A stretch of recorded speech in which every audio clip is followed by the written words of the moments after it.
Alors, aujourd'hui, on se penche sur le parcours de Sarah Wen, artiste dijonnaise, Oui, très polyvalente, chant, comédie, écriture. oui.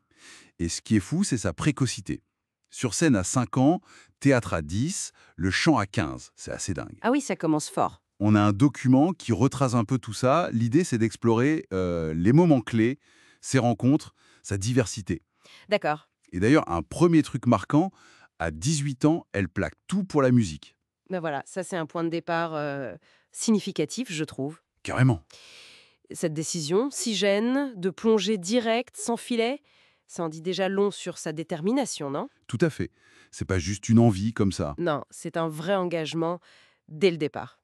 Fascinant. Alors au début, elle fait des maquettes, du studio, elle écrit ses textes, mais sans jouer d'instrument elle-même. Mhm. Première collab notable, Romain Lamia, un autre artiste de Dijon. Premier album, plutôt variété pop. D'accord, classique pour commencer peut-être? Mais ensuite la rencontre avec Vincent Valem. Ah, Valem, oui, celui qui a bossé avec Louane. Exactement. Et là, changement de son. EP, deuxième album, on passe au pop rock. C'est juste une évolution ou il y a autre chose derrière? Pour moi, c'est plus qu'un simple changement de style. Travailler avec quelqu'un comme Valem, ça montre une ambition. C'est ça. Une volonté de, comment dire, de passer un cap, peut-être toucher un public plus large aussi. C'est réfléchi, quoi. Oui, on sent une stratégie de carrière qui se dessine. Et elle s'arrête pas là. Elle explore même l'électro avec le DJ Alan Esteban. Voilà. Et ça, c'est frappant, cette curiosité. Pop, puis rock, puis électro. Elle se laisse pas enfermer. Non, pas du tout. Ça dessine vraiment une artiste ouverte qui aime explorer, se renouveler. Et sa discographie, elle raconte bien cette histoire. Dans mes rêves en 2019, les basses pop, Mhm. puis Cœur de glace en 2021, ce virage pop-rock. Et les singles aussi, c'est varié. Ah oui, oui. Par exemple. Il y a L'Enfant terrien qu'elle enregistre avec sa propre chorale d'enfants. Ça ancre vraiment son travail localement. Ah d'accord, c'est intéressant ça. Et puis le titre avec Electric Polo, Monster Under the Bed, Alors là, on sort complètement du cadre, non? complètement. C'est audacieux, ça va chercher ailleurs. Ou même sa reprise de Personal Jesus, Ah oui, quand même. avec Alain Esteban, justement. Et l'ose. Et puis les duos, Sans artifice avec Perrine Hope, un autre avec Caléone, Oui, on voit que les rencontres nourrissent son travail. et un nouveau titre annoncé pour 2025, Chante. Toute cette discographie, en fait, c'est pas juste une liste de chansons. Ça raconte son cheminement, ses rencontres, son évolution. C'est très cohérent. Oui, chaque étape semble logique, tout en ouvrant d'autres portes. Exactement. Et puis, il n'y a pas que sa musique. Elle s'investit aussi beaucoup localement. Son association SW Musique. Oui, j'ai vu ça. Elle fête ses 6 ans en 2025, c'est ça? C'est ça. Et cette fameuse chorale d'enfants à Talent, près de Dijon, avec qui elle a enregistré L'Enfant terrien. Et ça, c'est un point essentiel, je pense. Cet engagement, ça montre que son art n'est pas isolé. Non, Elle devient une actrice culturelle sur son territoire. Elle partage, elle transmet. Ça donne une autre dimension, une profondeur. c'est clair. Et la scène, parlons-en, elle est très active.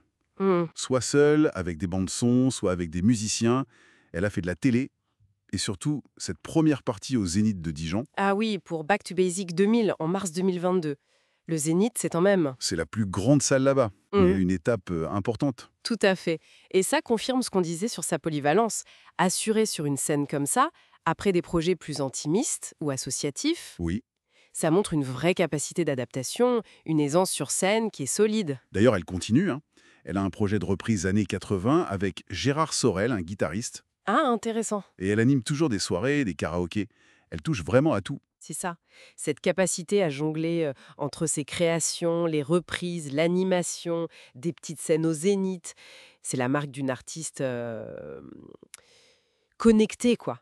Connectée à différents publics, à différentes réalités du métier. Donc, si on essaye de résumer ce que ce document nous apprend sur elle, une passion très jeune, devenue un engagement total, Oui, une évolution musicale marquée par des collaborations clés, une vraie curiosité pour différents styles, c'est ça. une discographie qui reflète tout ça, un ancrage local fort à travers son association La Chorale, Mhm.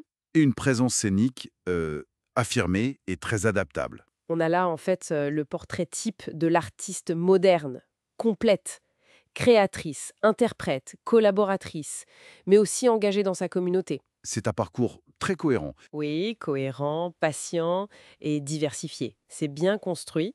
Et du coup, ça soulève une question intéressante. En voyant ce parcours déjà si riche, cette ouverture, où est-ce que cette curiosité pourrait bien l'emmener après, tu vois, au-delà de ce qui est déjà annoncé? Quelle sera la prochaine surprise de Sarah Wen? Une trajectoire à suivre de près, assurément.